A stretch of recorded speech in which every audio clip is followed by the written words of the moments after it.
I'm spending more hours and more hours for you. I spend a weekend doing this. Assalamualaikum warahmatullahi wabarakatuh. Perkenalkan, nama saya Muslimin A. Di sini saya menjabat sebagai kepala ruangan di ruang Ashifa Rumah Sakit UIN Alauddin Makassar. Perkenalkan, nama saya Rizdawanti. Di sini saya menjabat sebagai ketua tim 1. Perkenalkan, nama saya Syara Ramadhani. Saya sebagai perawat pelaksana dari tim 1. Perkenalkan, nama saya Andar Jansyah. Saya perawat pelaksana dari tim 1. Saya perawat pelaksana dari tim 1. Perkenalkan, saya Sri Mulyana sebagai ketua tim 2. Perkenalkan, nama saya Nilam Sari, bertugas sebagai perawat pelaksana di tim 2. Perkenalkan, nama saya Teza Ainun Raisi dari tim 2 sebagai perawat pelaksana.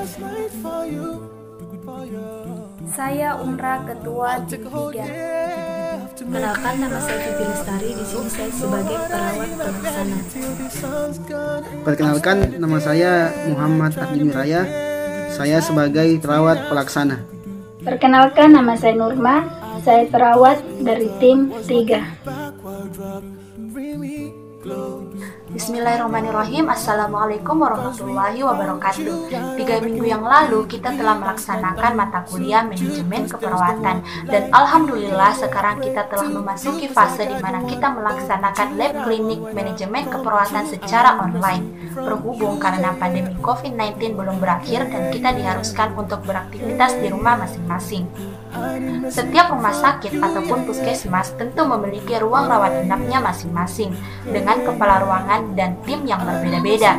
Tentu pula dengan model praktik keperawatan yang berbeda-beda pula. Begitupun dengan ruangan kami. Kami menerapkan model praktik keperawatannya tersendiri. Seperti apa model praktik keperawatan yang kami terapkan di kelompok kami? Simak video berikut. Bismillah. Model atau metode yang kami gunakan di ruangan yaitu kami menggunakan metode tim, di mana metode tim itu sendiri adalah suatu metode pemberian asuhan keperawatan di mana seseorang perawat profesional memimpin sekelompok tenaga keperawatan dalam memberikan asuhan keperawatan pada sekelompok pasien melalui upaya yang kooperatif dan kolaboratif. Teori kepemimpinan yang digunakan oleh kelompok 5 adalah teori kepemimpinan kontemporer, interaksional, transaksional, dan transformasional, menyimpulkan bahwa pemimpin harus memberikan perubahan positif agar dapat meningkatkan motivasi dan kinerja dari bawahannya. Buckley and Brown 2005 mengatakan bahwa pemimpin harus memberikan motivasi dan menginspirasi serta membantu bawahan agar dapat menjalankan tugas dan tujuannya. Pemimpin dalam model cerdas ini biasanya memiliki standar etika dan moral yang tinggi agar dapat berhasilnya organisasi, kelompok, dan keberhasilan individu. Gaya kepemimpinan yang kami gunakan adalah gaya kepemimpinan laissez-faire. Gaya kepemimpinan ini menjelaskan bahwa semua tanggung jawab untuk pengambilan keputusan diserahkan kepada bawahan.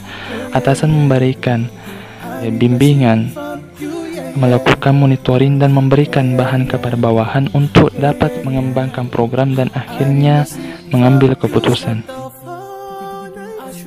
Strategi manajemen konflik apa sih yang digunakan saat menghadapi masalah dalam sebuah kelompok?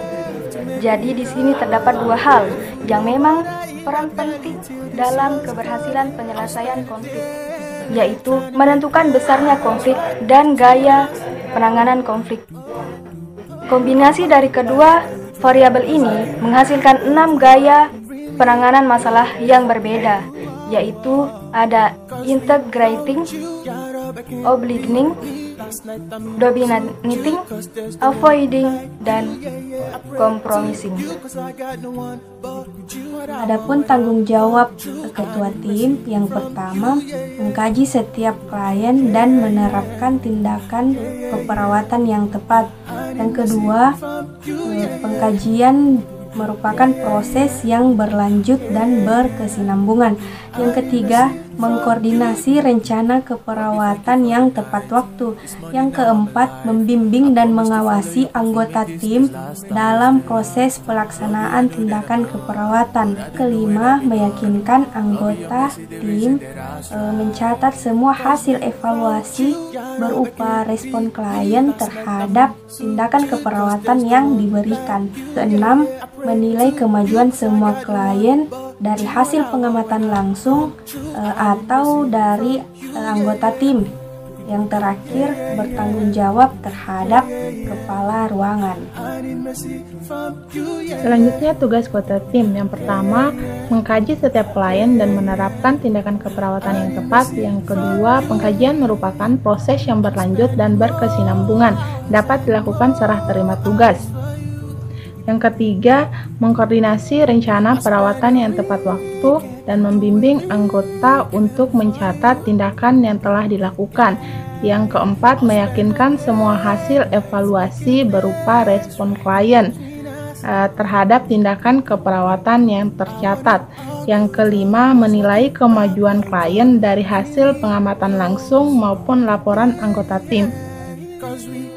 Selanjutnya, tanggung jawab anggota tim. Ada 11 poin. Yang pertama, melaksanakan instruksi keperawatan sesuai dengan rencana keperawatan yang dibuat oleh ketua tim. Poin yang kedua, berkontribusi terhadap perawatan, observasi terus-menerus, ikut ronde keperawatan, berinteraksi dengan pasien dan keluarga pasien, berkontribusi dengan ketua tim dan kepala ruangan. Selanjutnya, poin yang ketiga, yaitu memberikan perawatan total atau komprehensif pada sejumlah pasien secara teliti termasuk program pengobatan. Yang keempat, melaporkan secara tepat dan akurat tentang asuhan yang dilakukan serta respon yang ditunjukkan oleh pasien. Yang kelima, menerima bantuan dan bimbingan ketua tim.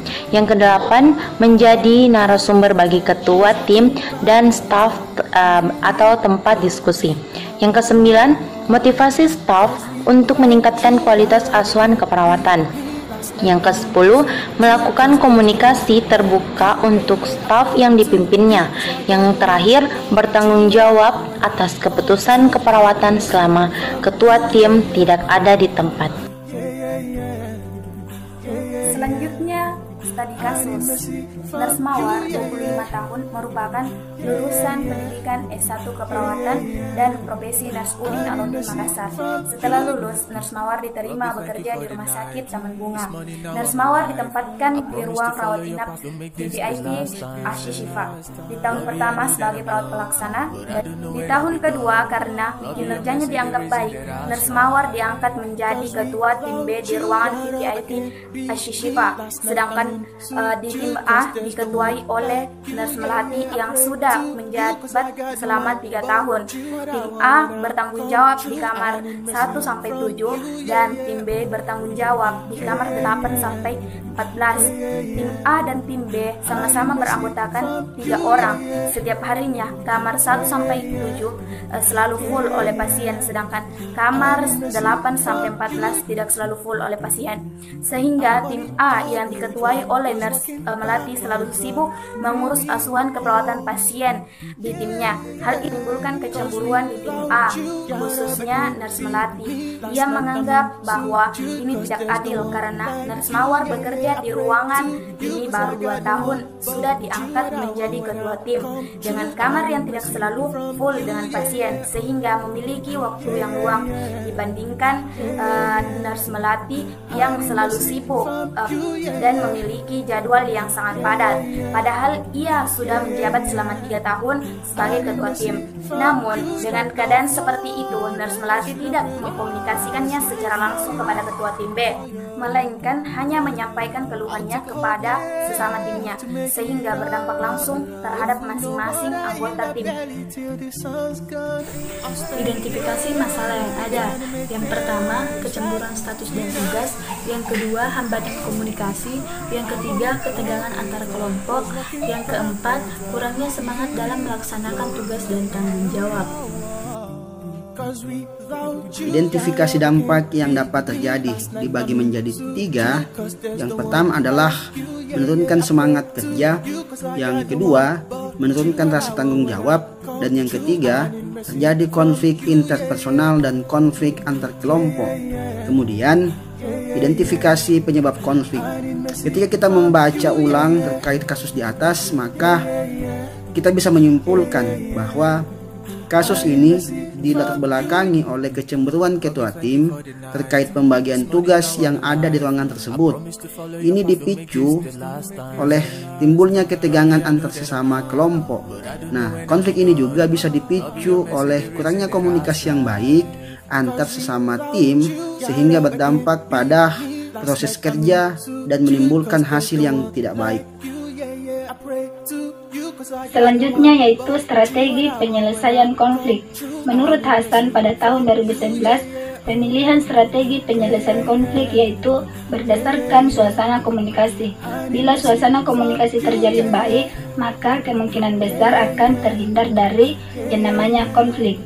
Nah, berdasarkan kasus yang tadi, maka strategi yang paling cocok digunakan dalam penyelesaian masalahnya yaitu membangun komunikasi yang baik dan melakukan kolaborasi dengan cara yang pertama yaitu atur dan rencanakan pertemuan antar individu-individu yang terlibat dalam konflik. Yang kedua, seluruh anggota menyampaikan keluh kesah dan sudut pandangnya. Yang ketiga, memilih solusi yang tepat. Yang keempat, merencanakan pelaksanaan. Dan yang terakhir yaitu melakukan tindakan. Itulah penjelasan terkait model praktik keperawatan yang kami terapkan di ruangan kami. Semoga mudah dipahami. Terima kasih. Assalamualaikum warahmatullahi